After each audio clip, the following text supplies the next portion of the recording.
Right guys, you'll have to excuse the state of the van because I'm currently loading up my tools for tomorrow's job, which is going to be a really good video by the way.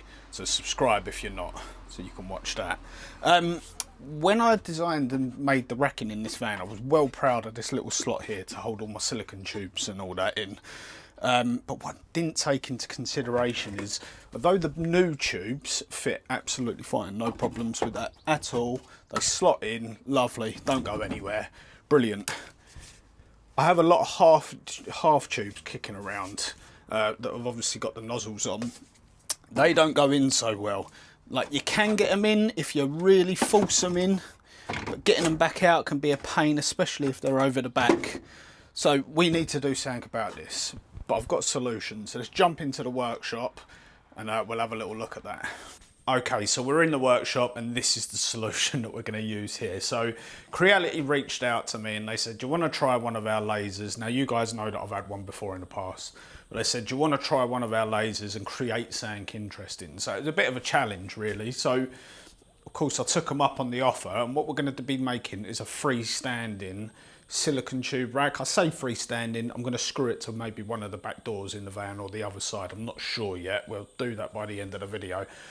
But yeah, we're gonna make up our own little silicone rack, so we can do that. You'll have to excuse the road noise because I have got the exhaust port on this machine going out the window, so you might hear a little bit of car traffic. But basically what I've got is I've gone over into Lightburn, which is what this machine runs on. It runs on other software as well, but Lightburn's sort of like industry standard really. And I've designed this file up here, which sits on the 400 by 400, which is the capacity of this machine. So yeah, I'm going to be sending this over to the machine now. We'll get it all cut out and we'll have a little look, see what it looks like. Okay, let's see how that come out.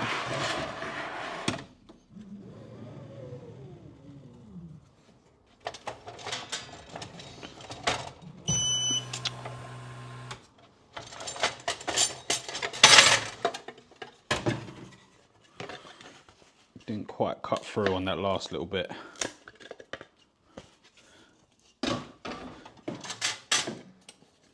Look at that.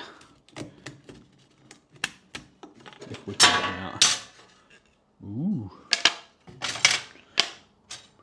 Right, let's get it on the bench and see what it's like. Okay guys, so here's all of my components laid out here. Now I did mess up a little bit in the fact that when I designed this, I didn't have this sheet of ply, so I made these slots 9mm wides, but this ply actually comes up 8.3, which I know don't sound like a lot, but it does mean that we've got a slight little bit of slop in our tenons. Now it's not much, it's just over 1/2 mil, but ideally I would have liked to have made that tighter, but I haven't got enough ply to recut it, so maybe I will down the road, but for now this will do.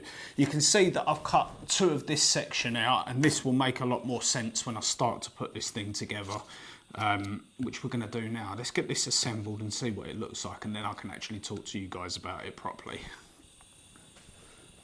Okay guys, so yeah, we're going to get this all put together, so you can see all my components laid out here, and I'll put up a little picture of what it looks like now so you can see that. But essentially what we're going to do is we're just going to mitre bond this all together, which I think will be more than strong enough. We're going to use a little square. So you can see I've cut out some basically mortise and tenons with the machine, and that's what's going to lock it all together. So let's get a little bit of glue on it. I'm going to run this as a little time lapse for you guys and just tell you a little bit about the machine while I do. Okay guys, so a couple of little specs on this that make it stand out from its predecessor. So we're fully enclosed system here with a built-in fume extractor on it, which is a must for me with my daughter walking around. We've got flame detection in there for worry-free creation. It's got built-in camera for easy positioning, meaning that getting your pieces in the right place is going to be a lot easier. We've got a 400 by 415mm cutting bed, which is huge for a machine this size. Built-in LED light bar, which is going to make seeing what you're doing inside a lot easier. We've got integrated air assist for cleaner cuts. Okay guys, so here's our little silicone tube holder here, as you can see it. You can see I've cut another one of these top pieces here to put on the bottom, and all I did was I just run the file twice and just cut the tenons off. It was far easier rather than redesigning. You will see there's a little step here, and that's where I just slightly run off the material, but that was my fault, not the machine's fault. I just didn't position it very well rushing.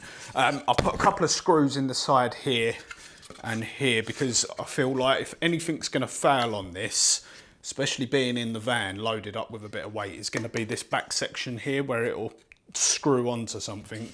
Just a couple of screws in there just for belt and braces really. It takes the tubes, absolutely no problem at all, and it'll take the tubes with the nozzle on there, and they're nice and tightly held in there. We can get 8 in there, which is all good. A little thing about this machine that I don't like, you'll notice that I didn't show you me filming this as I was running this, and that's because it's really hard to record through this red plastic. Now that's more of my kind of problem than a general user problem really, because realistically, how many people are going to be filming their projects as they cut them out? I could have used the internal camera that's built into this to record it, but I just didn't bother, to be honest. I thought, you guys don't really need to see a laser going round and round, do you? You know, you're more interested in the end product. And the other thing that I don't like is this protective material as well. I mean, if you're in a craft space, I don't think it'd be matter, but because I'm in a workshop space here, obviously we create a lot of dust, and this is like running my hand across there, I can feel the static on that red plastic, whatever it is, I don't know what it is, and it just collects dust, and the more you try and wipe it off, the more static charge you build up, so the more it attracts to it. So, I mean, it's a niggle really, isn't it? Because what does it matter if it's dusty? But I just like to keep things clean and tidy. So yeah, that's my only little niggles with the machine. Other than that, it's brilliant. It's a really good little bit of kit. It won't be sitting up here permanently. It'll be going underneath, because this is my miter saw station, if you like. So yeah, it'll be going down there, so you'll see it in videos. But anyway, let's get this into the van, and we'll get some tubes in it, and we'll see what it looks like.